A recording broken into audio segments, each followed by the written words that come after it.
Je m'appelle Françoise Lefebvre, je suis architecte. Nous sommes arrêtés en plein cœur du Maï Binet. Maï qui signifie promenade, promenade bordée d'arbres, et qui est peut-être le souvenir du grand projet de la balade verte dans la couronne de Paris. Cette légère ligne est extrêmement particulière dans son emplacement. Elle délimite d'une part la zone des habitations bon marché, ce qu'on appelle les HBM, qui vont border le boulevard des Maréchaux, et tout le secteur de la bande d'équipements et d'espaces libres qui va se dérouler jusqu'au périphérique.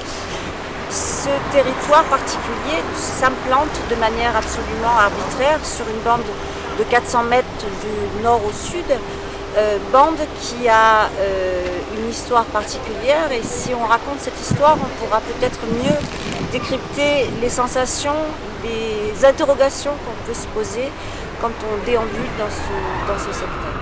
C'est la porte de Clignancourt, c'est la porte la plus dégueulasse des portes de Paris. Je le dis, dans tout. Le prostitué, il passe la nuit là-bas, en bas des fenêtres. Ça crie toute la nuit. Vous habitez là? Oui, on habite là. Tu as vendu, tu habites. Je sais pas quelle fenêtre. Ah bah tu diras la petite lavande. Les dealers, les vendeurs de drogue. Tout. Il y a des choses bien là. Franchement là. Ouais. Franchement là. Les dealers. Parce qu'on n'a pas le choix. On n'a pas le choix. On va où? Le marché, le bruit, tout. Les marchands de cuir. Non, les marchés de cuir, ils sont gentils. Les pauvres, ils sont là-bas comme, excuse-moi du terme. Non, c'est pas ça. Vers la Belgique, là, en vitrine. T'as des clients, Momo? Non, eux, ils sont gentils. T'as eu des clients ou pas? C'est que tu as une Lève au moc. Est-ce que t'as eu des clients?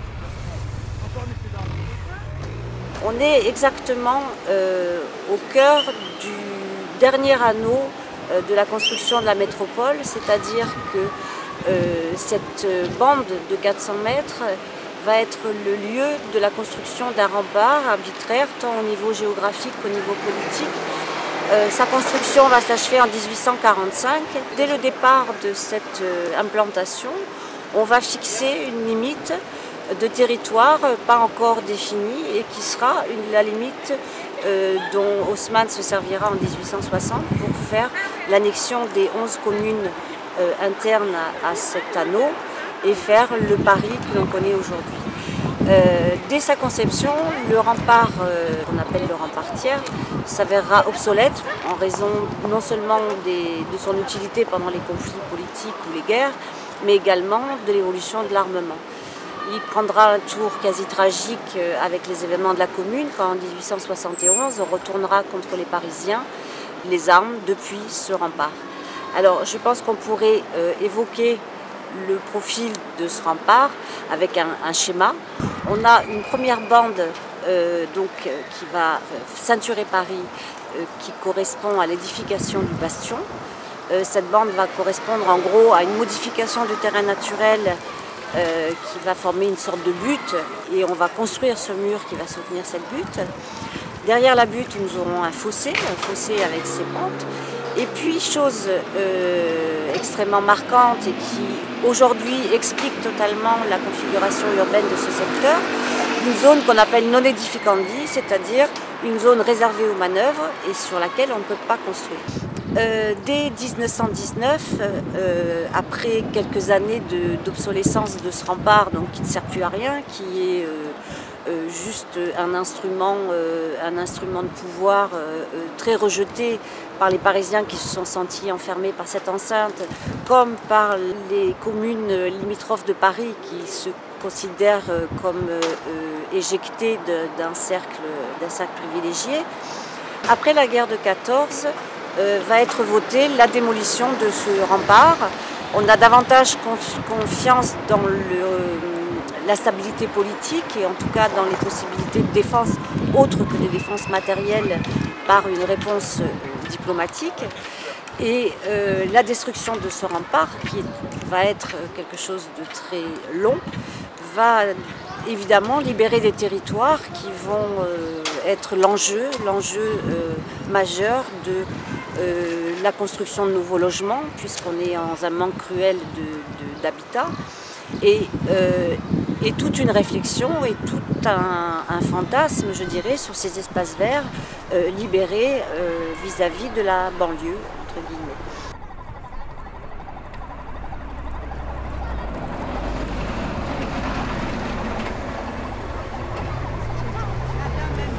Le quartier, il est bien. Je dis qu'il n'est pas bien, le quartier, moi. Oh, c'est pour qui? Ah, pour la musique là en bas, c'est ça, oui, oui. Chacun après. Toi, tu trouves qu'il est pas bien? Ah non, moi je trouve. Non, franchement, dégueulasse. Alors là, Vous Clignancourt. dans le 16e, vous n'avez pas des Mais connaissances à pourquoi la je mairie? mérite pas, franchement. J'essaie de te pousser. Ah, d'accord, c'est gentil. D'accord. Ah, merci. C'est pas elle, la pauvre, qui nous va nous- Bah, surtout la dame aujourd'hui, elle a essayé de. On l'a agressée. Ils ont Rien essayé de. qu'aujourd'hui, Si on revient sur la bande non édificandi, pendant toutes ces années de délaissement, forcément, on était sur cette zone qu'on va appeler la zone, et d'où l'expression les zonards, qui sont les habitants de la zone, c'est-à-dire que ces terrains libérés par l'armée, abandonnés, avec encore des propriétaires, vont être loués aux populations, on va dire défavorisées, c'est le moins qu'on puisse dire. C'est pas du squat, il y a des loyers, il y a des conditions d'habitabilité là-dedans plus qu'indignes, mais on est sur un régime de location, de propriétaires sur ce secteur, et c'est pour Paris un réel problème, cette frange que l'on n'arrive pas à traverser. Et on va bien évidemment souhaiter expulser cette population qui dérange et la reloger de manière plus ou moins appropriée. Cette expropriation et ce relogement vont durer des années parce qu'effectivement il y avait ce problème de rachat de foncier et que ça va se faire sous essentiellement la plus grosse impulsion se fera sous Pétain en 1941. Mais ça prendra énormément de temps pour arriver à libérer ces territoires et à reloger ces populations, et bien souvent pas à la hauteur des promesses qui avaient pu être faites. Les Parisiens, quand ces immeubles se sont édifiés, ont considéré qu'on construisait un nouveau rempart. En fait. Ça a été une des critiques majeures, c'est qu'on a remplacé un mur par un autre mur. Moi, je nuancerai le propos justement par ce travail de plan masse qui a été fait. Cette nouvelle frontière, on utilise un peu trop ce terme, mais ce nouveau front bâti va néanmoins offrir pas mal de percées et d'ouverture avec ses jardins, avec ses petits passages, avec les rues elles-mêmes entre les HBM, ne sont pas des rues très importantes. On a essayé de redonner une échelle humaine malgré tout à cet habitat. L'histoire de cette double ligne, ça va être donc une réponse architecturale avec la construction de ces habitations qui vont petit à petit sur une vingtaine d'années ceinturer Paris, ces fameux HBM qui vont reprendre un plan et une implantation qui va largement différer du tissu urbain qu'on connaît dans Paris, c'est-à-dire qu'on va avoir un système d'îlots, on va travailler avec des jardins intérieurs, on va travailler sur une certaine homogénéité, mais qui en même temps, aujourd'hui, a pu être perçue comme une architecture relativement pauvre. Ça s'explique puisque tout le courant moderne des architectes à l'époque, auquel la commande avait échappé, puisque c'est la ville de Paris avec ses propres architectes qui avaient construit, vont être extrêmement critiques par rapport à ce nouvel habitat. Mais il faut savoir aussi que ce nouvel habitat correspondait à une nette amélioration par rapport aux conditions de vie de ce secteur. En plus, c'est tous les gens qui n'ont pas de papier, qui sont débarqués, et c'est des jeunes mineurs. Ils viennent du Maroc. J'ai parlé avec eux après. Qui est là chez eux, hein, C'est chez une eux, bonne du terre. chose. Non, mais c'est pas.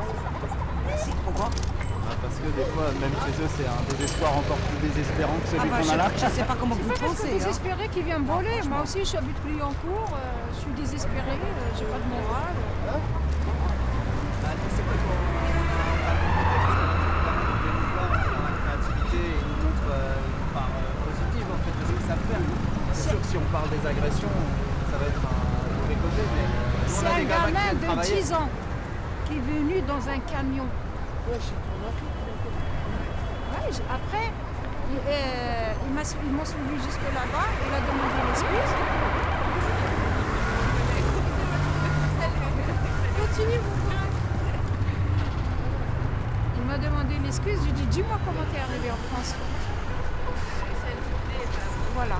Il m'a dit oui, nous on vit dans la misère, on n'a pas à manger. J'ai dit pourquoi tu me demandes si tu m'as dit madame j'ai faim, je t'ai pas un sandwich, pas de souci. Tu viens pas voler mon portable pour le vendre et acheter. Donc on se retrouve avec cette deuxième bande donc, qui correspond à 250 mètres jusqu'aux villes périphériques. Et cet espace qui est un territoire à conquérir et à aménager a fait l'objet de nombreux projets, de nombreux rêves, notamment un rêve d'un poumon vert pour Paris. Mais ça correspond exactement au développement de l'automobile dans nos capitales.